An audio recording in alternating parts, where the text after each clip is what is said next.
So, as I've said many times over the years, I was a Disney Channel kid. My parents were cool with Disney because it was seen as more of like a family-friendly, safer. Not like those weird, demented Nickelodeon shows like iCarly. So that means pretty much every Nickelodeon show is a huge blind spot for me. I only watched iCarly and Victorious for the first time years ago when I first made videos about them, before everyone else jumped in and started making 15-hour documentaries. Now, I've done a ton of Disney Channel shows on here, and I try to get to Nickelodeon when I can, but one show I get asked about a lot is Nicky Ricky Dicky Dawn. This show lasted for 4 seasons from 2014 to 2018. It was apparently pretty popular, so I figured it was time to give it a watch. Come along, kids. Let's take a walk and check out Nicky Ricky Dicky Dawn. But before that, really quick, this video is brought to you by Infinity Nikki. Okay, so you know how like every YouTuber starts their ads and they're always like, I am totally so excited to tell you about this thing I totally definitely use all the time. Well, this time, I really mean it, okay? I've been looking forward to Infinity Nikki for a long time. So here's the pitch. Barbie meets Mario Odyssey meets Breath of the Wild. In fact, one of the directors of the game worked on Zelda Wind Waker, Twilight Princess, and Breath of the Wild. So you know you're in for something special. An open world cozy RPG with platforming, puzzles, dungeons. You collect different outfits that give you totally new abilities that change the way you interact with the world, like floating, gliding, shrinking. Also, there's this freaking guy?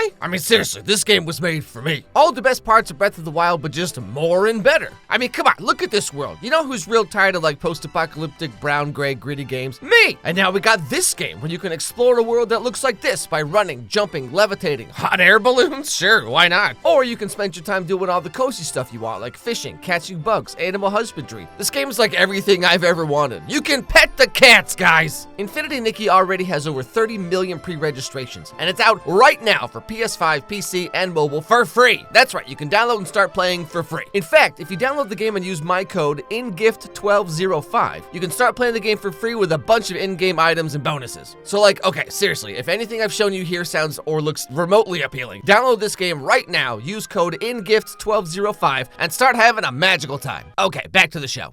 Ow! You don't just dump chemicals into a beaker willy-nilly. Well, I'm tired of all the waity. Let's get to the dumpy. What? So this show is about 4 quadruplets, which is how that works in case you didn't know. And they all have very different wackadoo personalities. Wow, can you believe it? Dawn is the hot-headed, know-it-all tomboy. This is the 3rd time this month we've been called away from the store to come pick you kids up. Sounds like quality family time to me. Am I right? Up top. Ricky is the sensible, smart, try-hard kid with way too many sweater vests. I'm sorry if I care about my grades. And I'm sorry if I don't. Dicky is the hot one? If I wear goggles, how the lady is gonna see my eyes? Hey, babe. Let's make science.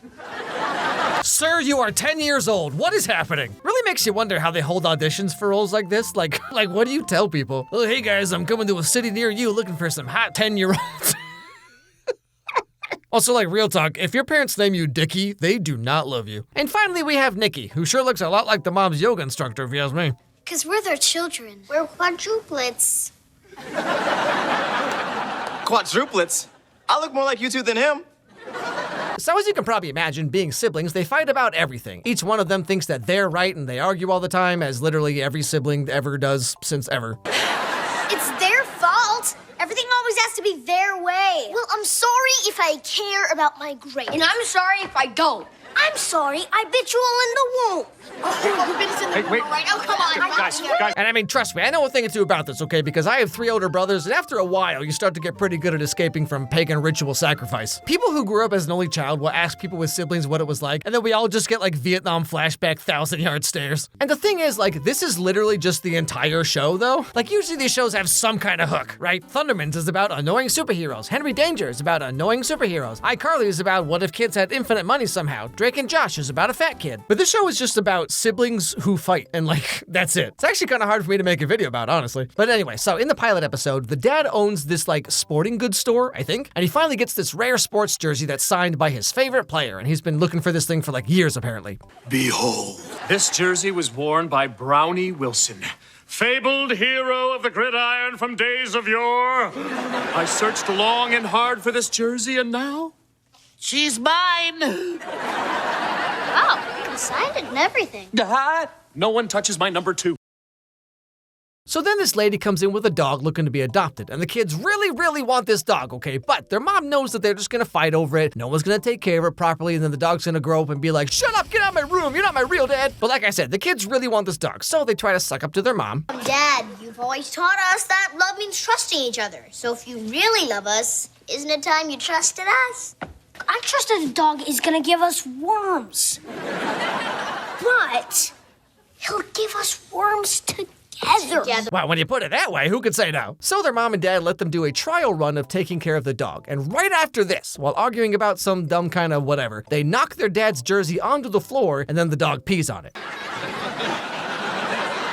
down your pea ears and step away from the jersey.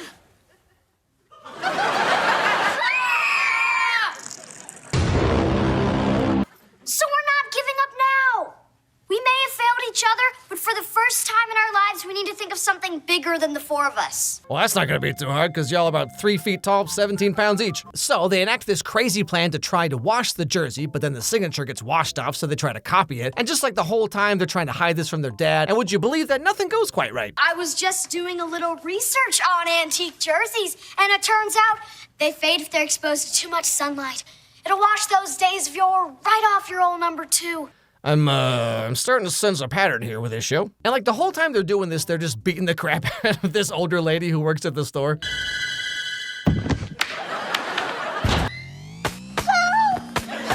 Nothing funnier to a 10-year-old kid than poop jokes and hitting old ladies with bats. And by 10-year-olds, I actually just mean me. And so in the end, they finally have to fess up and come clean and tell their parents what happened and accept whatever punishment may come. Well, after the dog peed on the jersey, we thought we could clean it. So Nikki and I ran home, but you were there, so we had to go to the laundromat. We washed the signature off. And then you showed up and I had Hazel with snowballs. You kept this from us all day? I am so proud of you.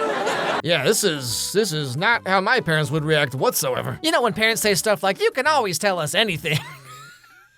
Trust me, they do not mean a word of that. It's like those parents who just decide to let their kids raise themselves. I never tell my kids no. They always know what's best for themselves. Then you cut to 10 years later, they're picking up their kid from her 4th trip to rehab. I'm doing a great job. But yeah, so they're allowed to keep the dog and everything is fine because they worked as a team or something. We ruined Dad's jersey and tried to cover it up. Yes, but you tried to cover it up together. You lied to us as a team. The show is weird. But this brings us to the final episode of the show. A few episodes before this, Dickie ships himself off to Australia and he's no longer in the show. Now, the real life reason for this is because the actor wanted to do more serious artistic roles and not be in some dumb Nickelodeon show, because he's like 14 now, okay? But for the rest of the cast, Dawn's big issue is that her best friend May got accepted into a special prestigious boarding school. Sorry I'm late, Dawn. I just got accepted to Hawkrest Academy. The boarding school that waitlisted you? Now they're the boarding school that unwaitlisted me. I'm so happy for you. When you start next year? Next week. You mean next week of next year? No, next week of next week. And the problem with this, though, is that she's leaving in a week, and she's gonna have this new roommate who's probably gonna become her new best friend. And Dawn's having a bunch of 14-year-old feelings about all this. Ooh, it's Amber, my soon-to-be roommate. Hi, Amber. Hi, May. I can't wait for you to get to school. I saw our new room today, and it has bunk beds. Bunk beds? Bunk beds? Yeah, that is not a thing to be excited about, my dudes, okay? Like, bunk beds. Literal top 5 worst things ever invented. So, Dawn wants to have a bunch of first-time experiences with May because she's her best friend, and she doesn't want to give all that up to some ne'er-do-well at some hoity-toity boarding school. Wow, there is a lot of room in these drawers. Because I'm leaving for school in a few days? I know, and we're gonna be roommates until you go. This way, we're not only first best friends, we're also first roommates. Dawn, I really don't have time for this. You're right. We need to speed things up. Yeah, come on, let's just speed our way through all this right now. First time, crying on a curb outside a house party because I wanted to flirt with Jake, but he was talking to Stephanie even though he made eye contact with me once in the hallway, but okay. First time, you telling me that it's weird to date a guy who's 25 when I'm 16, and I'm actually not that mature for my age, honestly. First time, finding a guy who's actually really good for me and would make my life so much better, but I sabotage it because I'm so used to dating toxic guys that I find this guy to be weirdly boring. So I end up going back to my ex who you told me to block and never talk to again. Girlhood. Yeah. And then like guy friendship first, it's like, the first time we sat on the couch for 4 hours and didn't say a single word. Now, while this is all going on, Nikki and Ricky set out to find her a new best friend because they know that if she doesn't have a friend to reel her in, Dawn's gonna spiral off into who knows what. So they try to do the impossible and talk to a girl. Looks like I'll just have to turn on the old Ricky charm. And here comes the dry lips. And now the sweaty palm. Hi. Okay, that was actually kind of funny. But since that'll never work, they hatch a new plan to trick all the girls into thinking they're gonna be in a movie. All right, time to get the audition started. I still don't understand why you get to be the director. Because I'm wearing the hat and the scarf. It's not even your scarf. It's Dawn's. Oh, so you think you can pull off wearing Dawn's scarf? Well, I'm pulling off wearing her deodorant. Oh, trust me, kid, we can tell. Girl deodorant smells like lavender and lasts about 15 seconds. And then guy deodorant lasts for like 3 days and smells like a shark on a skateboard with a laser gun. Also, shout out to the oldest plot in the book about like, hey, let's just lie to everyone and see what happens. It's always great when the plot of a show or a movie is like, what if we only thought 5 seconds ahead? And then you get like every rom-com ever made. This is a tough decision for us. You both have your strengths.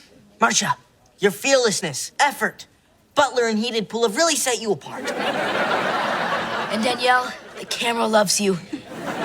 And your parents' yacht and private jet. The heck kind of school do you kids go to? So they find the perfect girl who has all the perks they would want, i.e. a literal private jet, and they try to get her to be Dawn's new best friend, but Dawn's a little confused about what the heck is even happening. It didn't feel right. Let me try again.